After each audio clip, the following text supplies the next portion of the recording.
అని వాళ్ళు వీళ్ళు ఎన్నెన్ని అన్న పసి పిల్లవాడు నవ్వాడు.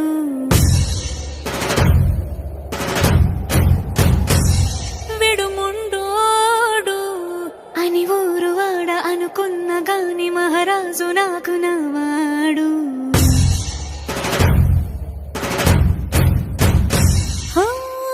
మాట పెడుసైనా మనసులో వెన్న రాయిలా ఉన్నవాడిలోన దేవుడెవరికి తెలుసును నాకన్నా.